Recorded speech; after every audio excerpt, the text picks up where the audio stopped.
What is ping? എന്താണ് ping? നിങ്ങൾ കേട്ടിട്ടുണ്ടാവും, പിങ് ടെസ്റ്റ് ചെയ്യുക, പിങ് നോക്കുക. അപ്പോൾ നമ്മളൊരു ടെക്നിക്കൽ എഞ്ചിനീയർ ആണെങ്കിൽ, അല്ലെങ്കിൽ ബ്രോഡ്ബാൻഡ് ടെക്നീഷ്യൻ ആവാൻ പോവുകയാണ്, അല്ലെങ്കിൽ IT അഡ്മിനൊക്കെ ആണെങ്കിൽ ഏറ്റവും ആദ്യം വേണ്ടവർക്ക് പിങ് നോക്കാൻ തന്നെയാണ് അറിയേണ്ടത്. അപ്പോൾ നമ്മളൊരു ജോലിക്കായിട്ട് ചെന്നാലും നമുക്ക് ആദ്യം തന്നെ അറിയേണ്ടത് പിങ് നോക്കാനാണ്. പിങ് എന്താണ്, അല്ലെങ്കിൽ പിങ് നോക്കാൻ, പിങ് എന്താണ്, അല്ലെങ്കിൽ എങ്ങനെ നോക്കാമെന്നൊക്കെ നമുക്ക് പഠിക്കാം. അപ്പോൾ ഇതിനകത്ത് എന്താണ് പിങ് എന്ന് ആദ്യം നമ്മൾ അറിഞ്ഞിരിക്കണം. പിങ് എങ്ങനെ കമ്പ്യൂട്ടറിൽ ചെയ്യാൻ നോക്കാമെന്നൊക്കെ നമുക്ക് വരും വീഡിയോയിൽ നമുക്ക് നോക്കാം. ആദ്യം തന്നെ എന്താണ് പിങ് നോക്കുക. പിങ്ങിൻ്റെ ഒരു ഫുൾ ഫോം പറയുകയാണെങ്കിൽ packet internet grouper. Packet internet grouper എന്നാണ് അതിൻ്റെ ഫുൾ ഫോം. അപ്പോൾ പിങ് നമ്മൾ നോക്കുന്നതെന്ന് വെച്ചാൽ, എന്തിനാണ് നോക്കുന്നതെന്ന് വെച്ചാൽ, ഇപ്പോൾ നമ്മൾ നോർമലി ഇപ്പോൾ ഈ കമ്പ്യൂട്ടറിൽ ഇരുന്നിട്ട് നമ്മൾ ഉപയോഗിക്കുകയാണ്, അതായത് ഇൻ്റർനെറ്റ് ഉപയോഗിക്കുകയാണെന്ന് വിചാരിക്കുക. ഓക്കെ, ഇൻ്റർനെറ്റ് ഉപയോഗിക്കുകയാണെങ്കിൽ നോർമലി എങ്ങനെ വേണം, നമ്മൾ നേരത്തെ വീഡിയോസൊക്കെ പറഞ്ഞ പോലെ നമ്മൾ ആ ഒരു പാക്കറ്റ് നേരെ ഈ ഒരു മോഡത്തിൽ വരികയും, മോഡത്തിൽ നിന്ന് നേരെ ഏതോ സെർവറിലാണ് വരുന്നത്, ആ സെർവറിൽ നിന്ന് നേരെ മോഡത്തിൽ വരികയും, പിന്നെ നമുക്ക് വരുന്നത് ഇങ്ങനെയാണ് ആ പാക്കറ്റ് വന്ന് നമുക്കിവിടെ ഇൻ്റർനെറ്റ് ലഭ്യമാകുന്നത്. ഓക്കെ, അപ്പോൾ പിങ് ടെസ്റ്റ് ചെയ്യുമെന്ന് പറഞ്ഞാൽ, ഫോർ എക്സാമ്പിൾ ഇപ്പോൾ നമുക്ക് നെറ്റ് കിട്ടാതെ വരുമ്പോൾ നമ്മൾ എന്ത് ചെയ്യും? നമ്മൾ ആദ്യം തന്നെ നമ്മൾ നോക്കും നമ്മുടെ ഈ ഒരു മോഡത്തിലോട്ട് നമ്മുടെ കണക്ടിവിറ്റി ഓക്കെ ആണെന്ന്. കാരണം ഇവിടെ ചിലപ്പോൾ ഒരു സ്വിച്ച് വെച്ചിട്ടുണ്ടാവാം, നമ്മളിവിടെ ഒരു സ്വിച്ച് വെച്ചിട്ടായിരിക്കും നമ്മൾ കണക്ട് ചെയ്തേക്കുന്നത്.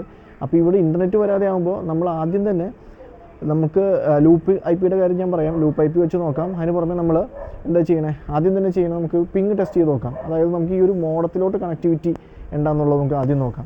അപ്പോൾ അതിനായിട്ട് എന്താ ചെയ്യണേ, അതായത് നമ്മൾ ഉപയോഗിക്കുന്ന ഈ ഒരു കമ്പ്യൂട്ടറിൽ നിന്ന് നമ്മൾ പിങ് ചെയ്യും. അതായത് നമ്മുടെ ഈ ഒരു മോഡത്തിൻ്റെ IP ആയ 1.1 നമ്മൾ കമാൻഡ് പ്രോംപ്റ്റിൽ നമ്മൾ പിങ് 192.160 പിങ് സ്പേസ് 192.168.1 എന്നടിക്കും. അപ്പോൾ നോർമലി ഇവിടെ നിന്ന് നമ്മൾ ഉപയോഗിക്കുന്ന ആ ഒരു കമ്പ്യൂട്ടറിൽ നിന്ന് പാക്കറ്റ് നേരെ ഈ ഒരു മോഡത്തിലോട്ട് വരികയും, ഈ മോഡത്തിലോട്ടുള്ള കണക്ടിവിറ്റി, ഈ പറഞ്ഞ നമ്മുടെ ഈ ഒരു കണക്ടിവിറ്റി, ഈ ഒരു വയർ ഇങ്ങനെ 12 സ്വിച്ച് കൂടിയാണ് വന്നേക്കുന്നത്. ഈ ഒരു വയർ കണക്ടിവിറ്റി ഓക്കെയാണ്. അതായത് ഇവിടെ ബ്രേക്ക് ആയിട്ടുണ്ടെങ്കിൽ നമുക്ക് അതിന് റിപ്ലൈ വരില്ല. നമ്മൾ ഇവിടുന്ന് പിങ് കമാൻഡ് കൊടുത്താലും നമുക്ക് ലോസ്റ്റ് എന്നായിരിക്കും വരുന്നത്. നമുക്ക് തിരിച്ച് റിപ്ലൈ അതിൻ്റെ സക്സസ്ഫുൾ ആയിട്ട് വരില്ല, ടൈം ഔട്ട് വന്നുകൊണ്ടിരിക്കും. അപ്പോൾ നമ്മൾ ഓക്കെ ആണെങ്കിൽ നമുക്ക് ഈ ഒരു മോഡത്തിലോട്ട് വന്ന പാക്കറ്റ് നേരെ തിരിച്ച് നമ്മുടെ സിസ്റ്റത്തിൽ വരികയും അത് നമുക്ക് അവിടെ ഓക്കെ ആയിട്ട് കാണാൻ പറ്റുകയും ചെയ്യും. അപ്പോൾ ആ ഒരു മോഡത്തിലോട്ടുള്ള കണക്ടിവിറ്റി ഓക്കെ ആണോ എന്ന് അറിയാനായിട്ട് നമ്മൾ എങ്ങോട്ടാണ് പിങ് ചെയ്തത്? ഈ മോഡത്തിൻ്റെ IP പിങ് ചെയ്തു. അപ്പോൾ നമുക്ക് ഈ കമ്പ്യൂട്ടറിൽ നിന്ന് നമുക്ക് മനസ്സിലായി മോഡത്തിലോട്ടുള്ള കണക്ടിവിറ്റി ഓക്കെയാണ്, വയറുകളിൽ വേറെ കുഴപ്പമൊന്നുമില്ല, മോഡമായിട്ട് ഈ കമ്പ്യൂട്ടർ കമ്മ്യൂണിക്കേറ്റ് ചെയ്യുന്നുണ്ടെന്ന് മനസ്സിലായി. അപ്പോൾ ഈ കമ്പ്യൂട്ടറിൽ നിന്നിട്ട് നമ്മൾ ഈ മോഡത്തിലോട്ട് പിങ് ചെയ്തു. പിങ് സ്പേസ് 192.168.1 എന്ന് നമ്മൾ കമാൻഡ് പ്രോംപ്റ്റിൽ അടിച്ചപ്പോൾ നമുക്ക് അതിൻ്റെ റിപ്ലൈ വന്നപ്പോൾ നമ്മൾ മനസ്സിലാക്കി ഈ ഒരു കണക്ടിവിറ്റി ഓക്കെ ആണെന്നുള്ളത് മനസ്സിലാക്കി.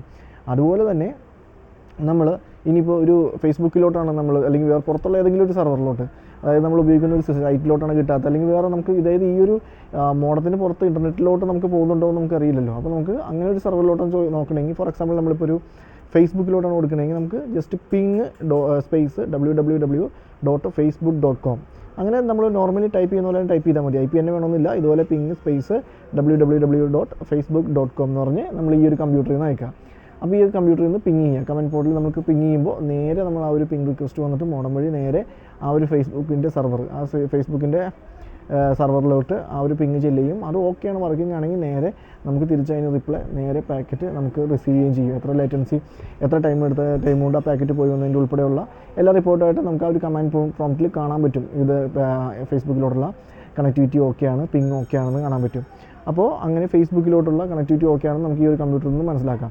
കണക്ടിവിറ്റി ഓക്കെയാണ്. അത് ഫേസ്ബുക്ക് ഞാൻ ഉദാഹരണം പറഞ്ഞു മാത്രമേ ഉള്ളൂ. ഇപ്പോൾ നമുക്ക് ഏത് സെർവറാണ് കിട്ടാത്തത് ആ സെർവറിലോട്ട് നമുക്ക് വേണമെങ്കിൽ പിങ് ചെയ്ത് നോക്കാം, അല്ലെങ്കിൽ പുറത്തോട്ട് നമുക്ക് പിങ് ചെയ്ത് നോക്കാം. അതായത് കണക്ടിവിറ്റി ഉണ്ടോ ഇല്ലയോ എന്ന് അറിയാനായിട്ടാണ്. ഇപ്പോൾ ഇടയ്ക്കിടയ്ക്ക് കട്ടായി പോകുമെന്ന് പറയുന്നത്. അപ്പോഴും നമ്മളിപ്പോൾ ഈ ഫേസ്ബുക്കിലോട്ട് പിങ് അടിച്ച് കണ്ടിന്യൂസ് പിങ് ഇടാൻ പറ്റും. കണ്ടിന്യൂസ് പിങ് ഇട്ടിട്ടുണ്ടെങ്കിൽ നമുക്ക് ഇടയ്ക്കിടയ്ക്ക് കണക്ടിവിറ്റി പോകുന്നുണ്ടെങ്കിൽ അപ്പോഴും മനസ്സിലാവും ഈ പറഞ്ഞ പോലെ കണക്ടിവിറ്റി ഇടയ്ക്കിടയ്ക്ക് പോകുന്നുണ്ട്. കണക്ടിവിറ്റി ടൈം ഔട്ട് കാണിക്കും. അപ്പോൾ നമുക്ക് മനസ്സിലാക്കാം ഇടയ്ക്കിടയ്ക്ക് കണക്ടിവിറ്റി പോകുന്നുണ്ടെന്നുള്ളത്. അപ്പോൾ നമ്മൾ പിങ് ഇട്ട് വെച്ചേക്കാം. അതിപ്പോൾ മോഡത്തിലോട്ട് പിങ് ഇട്ടാൽ നമുക്ക് കണക്ടിവിറ്റി പോയി ഒന്നും മനസ്സിലാവില്ല. കാരണം ഇൻ്റർനെറ്റ് ഈ മോഡത്തിന് പുറത്തുള്ള കേബിൾ, കാരണം ഈ മോഡത്തിലോട്ട് എപ്പോഴും നമ്മൾ കണക്റ്റഡ് ആണല്ലോ. അപ്പോൾ നമ്മൾ ഇൻ്റർനെറ്റ് കണക്ടിവിറ്റി നോക്കാനായിട്ടാണ്, അത് ഇടയ്ക്ക് പോകുന്നുണ്ടോ ഇല്ലയോ എന്നൊക്കെ നമ്മൾ ടെസ്റ്റ് ചെയ്യാനായിട്ട് കസ്റ്റമർ സൈറ്റിൽ ചെന്നിട്ട് നമ്മൾ പിങ് ഇടുകയാണെങ്കിൽ തീർച്ചയായിട്ടും അതിന് പുറത്തുള്ള ഇപ്പോൾ ഫേസ്ബുക്കിലോട്ടോ അല്ലെങ്കിൽ ഗൂഗിളിലോട്ടൊക്കെ പിങ് ഇട്ട് വയ്ക്കുക. അപ്പോൾ നമുക്ക് ഇതിൻ്റെ പുറത്ത് വരെ പോയിട്ടാണ് അത് തിരിച്ച് നേരെ കമ്പ്യൂട്ടറിലോട്ട് വരുന്നത്. അപ്പോൾ അങ്ങനെ കണക്ടിവിറ്റി പോകുന്നുണ്ടെങ്കിൽ ഇടയ്ക്ക് അതിനകത്ത് ടൈം ഔട്ട് കാണിക്കും, പിന്നെയും റീകണക്ട് ചെയ്ത് പിന്നെയും നമുക്ക് റിസൾട്ട് വരും, പിന്നെയും ടൈം ഔട്ട് വരും. അങ്ങനെയൊക്കെ വരുന്നുണ്ടെങ്കിൽ നമുക്ക് ഒരു ഫ്രീക്വൻറ്റ് ഡിസ്കണക്ഷൻ ആണ്. അപ്പോൾ ഒരു 10-20 പിങ്ങൊക്കെ വരുമ്പോൾ അതിനകത്ത് ഒരെണ്ണമൊക്കെ പോയാൽ നമ്മൾ കൂട്ടാറില്ല. എന്നാലും മാക്സിമം പിങ് നമുക്ക് ലേറ്റൻസി കുറഞ്ഞ രീതിയിൽ കിട്ടുന്നതാണ് നമ്മുടെ ഗുഡ് ഇൻ്റർനെറ്റ് എന്ന് പറയുന്നത്. ലേറ്റൻസി എന്ന് പറഞ്ഞാൽ അവർ പോയി വരുന്ന ടൈം, അതായത് നമുക്ക് ആ ഒരു പാക്കറ്റ് അയച്ച് നമുക്ക് തിരിച്ചു വരുന്ന ആ ഒരു ടൈമാണ് ലേറ്റൻസി എന്ന് പറയുന്നത്. അപ്പോൾ അതിനകത്ത് നമുക്ക് പ്രോപ്പറായിട്ട് പിങ് വന്നിട്ടുണ്ടെങ്കിൽ നമുക്ക് കുഴപ്പമില്ല, വർക്കിംഗ് ആണ്. കണക്ഷനൊക്കെ ഓക്കെയാണ്. അപ്പോൾ നമുക്ക് ഒരു ടെക്നീഷ്യനാണ് ഒരു സൈറ്റിൽ പോകുമ്പോൾ ഇടയ്ക്കിടയ്ക്ക് അവർ കട്ടായി പോകുന്നുണ്ട് എന്നാണ് കസ്റ്റമർ സൈറ്റിൽ പറയണമെങ്കിൽ നമ്മൾ ആ കസ്റ്റമറുടെ സിസ്റ്റത്തിൽ നിന്ന് നമ്മൾ ഈ പറഞ്ഞ പോലെ വേറെ ഗൂഗിളിലോട്ടോ അല്ലെങ്കിൽ ഫേസ്ബുക്കിലോട്ടോ നമ്മളത് പിങ് ചെയ്ത് നോക്കും. ഇപ്പോൾ google.com facebook.com ഫുൾ www.google.com നമ്മൾ പിങ് ചെയ്ത് നോക്കുമ്പോൾ നമുക്ക് നേരെ ഗൂഗിളിൻ്റെ സെർവറിലോട്ട് നിന്ന് പിങ്ങിന് വന്നുകൊണ്ടേയിരിക്കും. അപ്പോൾ നമ്മൾ ടൈം ഔട്ട് കാണിക്കുന്നുണ്ട്. കുറേ പിങ് കഴിയുമ്പോൾ 19 പിങ്ങൊക്കെ ആകുമ്പോഴേക്കും ടൈം ഔട്ട് ഇടയ്ക്കിടയ്ക്ക് വരുന്നുണ്ടെങ്കിൽ നമുക്ക് മനസ്സിലാക്കാതെ ഇടയ്ക്ക് കട്ടായി പോകുന്നുണ്ട്. ഇല്ല, നമുക്ക് ത്രൂ ഔട്ട് തന്നെ പിങ് കിട്ടുന്നുണ്ട്, വേറെ പിങ് ഔട്ടൊന്നും വരുന്നില്ല, ടൈം ഔട്ടൊന്നും വരുന്നില്ലെങ്കിൽ ഓക്കെയാണ്, നമ്മുടെ കണക്ടിവിറ്റി ഓക്കെയാണ്, നമുക്ക് അവിടെ നിന്ന് മനസ്സിലാക്കാം കണക്ടിവിറ്റി ഓക്കെയാണെന്ന്. അപ്പോൾ എന്നിട്ട് നമുക്ക് സ്പീഡ് ടെസ്റ്റ് അല്ല നമ്മൾ പറയുന്നത്, കണക്ടിവിറ്റി ഓക്കെയാണെന്ന് നമുക്ക് അവിടെ മനസ്സിലാക്കാം. അപ്പോൾ പിങ് എന്ന് പറഞ്ഞിട്ടുണ്ടെങ്കിൽ end of the day ping എന്ന് പറഞ്ഞിട്ടുണ്ടെങ്കിൽ നമുക്ക് ആ ഒരു കണക്ടിവിറ്റി ചെക്ക് ചെയ്യാൻ, അതായത് നമ്മുടെ ഉപയോഗിക്കുന്ന ആ ഒരു സിസ്റ്റത്തിൽ നിന്നും മോഡത്തിലോട്ടായാലും ഇല്ലെങ്കിൽ സൈറ്റിലോട്ടായാലും ഉള്ള ആ ഒരു കണക്ടിവിറ്റി, ആ ഒരു പാക്കറ്റ് നമ്മളിവിടെ നിന്ന് അയക്കുന്ന ഇൻ്റർനെറ്റിൽ നമ്മൾ സെർച്ച് ചെയ്യുമ്പോഴൊക്കെ അയക്കുന്ന ആ ഒരു പാക്കറ്റ് പ്രോപ്പറായിട്ട് അതായത് എൻഡ് ടു എൻഡ് ആ ഒരു സെർവറിൽ എത്തിയിട്ട് തിരിച്ച് നമ്മുടെ കയ്യിലോട്ട് വരുന്നുണ്ടോ എന്ന് ടെസ്റ്റ് ചെയ്യാനായിട്ടുള്ള ഒരു മാധ്യമമാണ് പിങ് എന്ന് പറയുന്നത്. പിങ് ടെസ്റ്റ് വളരെ ഇമ്പോർട്ടൻ്റ് ആയിട്ട് ഒന്നാണ്. പിന്നെ ഇത് കമ്പ്യൂട്ടറിൽ ഇത് പിങ് എങ്ങനെയാണ് ചെയ്യുന്നതെന്നുള്ളത് ഇത് തന്നെ കമൻറ്റാണ് നമുക്ക് കമൻറ്റ് പ്രോംപ്റ്റിൽ അടിക്കുന്നത്. കമൻറ്റ് പ്രോംപ്റ്റിൽ അടിച്ച് പിങ് ചെയ്തതെന്നുള്ളതിൻ്റെ ഡീറ്റെയിൽ വീഡിയോ നമ്മൾ നമ്മുടെ ചാനലിൽ തന്നെ അപ്ലോഡ് ചെയ്യും. ഇതിപ്പോൾ നമ്മൾ ബേസിക്കാണ് പഠിച്ചുകൊണ്ടിരിക്കുന്നത്. അപ്പോൾ അത് കഴിഞ്ഞ് നെക്സ്റ്റ് സ്റ്റേജിൽ നമുക്ക് ഇതുപോലെ തന്നെ കമ്പ്യൂട്ടറിൽ പ്രാക്ടിക്കായിട്ട് വരുന്ന എങ്ങനെ പിങ് എങ്ങനെ നോക്കാമെന്നും അതുപോലെ തന്നെ എല്ലാത്തിൻ്റെയും ഇപ്പോൾ നമ്മൾ ഈ പറയുന്നതിൻ്റെയൊക്കെ പ്രാക്ടിക്കലും നമ്മുടെ ക്ലാസ്സുകളിൽ വരും ക്ലാസ്സുകളിൽ തന്നെ ഉണ്ടാവും. അപ്പോൾ ആദ്യം ഒരു ബേസിക്ക് നമുക്ക് മൊത്തമായിട്ട് കവർ ചെയ്തതിന് ശേഷം നമുക്ക് അത്തരത്തിൽ നമ്മുടെ ഇതിൻ്റെ റിയൽ ടെസ്റ്റിലോട്ട് കമ്പ്യൂട്ടർ വച്ചിട്ട് അതിനകത്ത് പ്രാക്ടിക്കലായിട്ട് തന്നെ നമുക്കിത് നോക്കാം.